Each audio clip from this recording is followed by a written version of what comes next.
বৈধ নথিপত্র ছাড়া ভারতে 10 বছর ধরে বসবাস করার অভিযোগে গ্রেপ্তার 3 বাংলাদেশি। কাঁটাতারের বেড়ার সীমান্ত পেরিয়ে মালদা জেলার গাজলে ঢুকে দিব্যি ঘর সংসার পেতে বসেছিল বাংলাদেশিরা। 9 থেকে 10 বছর ধরে এইভাবেই চালাচ্ছিল ঘর সংসার, আর ইতিমধ্যে জাল আধার কার্ড বানিয়ে নিয়েছিল তারা। তবে গোপন সূত্রে অবশেষে পুলিশের জালে ধরা পড়ে যায় ওই 3 বাংলাদেশি। যদিও বেশ কয়েকজন পুলিশের চোখে অধরা দিয়ে পালিয়ে যায়, তাদের খোঁজে তল্লাশি শুরু হয়েছে। কিভাবে বাংলাদেশিরা জাল আধার কার্ড বানিয়েছে তাও খতিয়ে দেখছে সে বিষয়ে গাজল থানার পুলিশ। এদিন মঙ্গলবার বেলা 10টা নাগাদ গাজল থানার পুলিশ সূত্রে জানা গিয়েছে, সূত্র খবর পেয়ে সোমবার গাজল 2 নম্বর গ্রাম পঞ্চায়েতের এলাকায় রসিকপুর গ্রাম এলাকায় অভিযান চালিয়ে 3 বাংলাদেশিকে গ্রেপ্তার করল গাজল থানার পুলিশ। প্রাথমিক জিজ্ঞাসাবাদে ধৃতরা অস্বীকার করেছে তারা সকলেই বাংলাদেশের বাসিন্দা।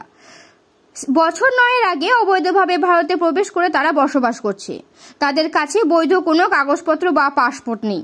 পুলিশ সূত্রে জানা গিয়েছে, সূত্র মারফত খবর পেয়ে এদিন রশিদপুর এলাকায় অভিযান চালায় পুলিশ।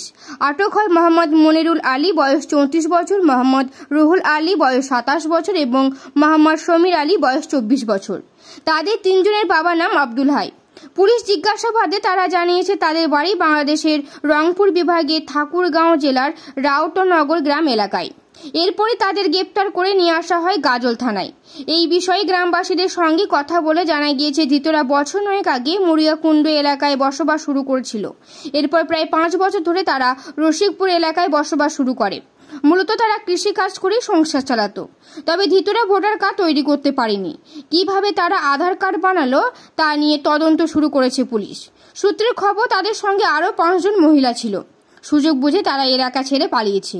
ওই মহিলাদের সন্তানের বিভিন্ন এলাকায় তল্লাশি চালাচ্ছে পুলিশ।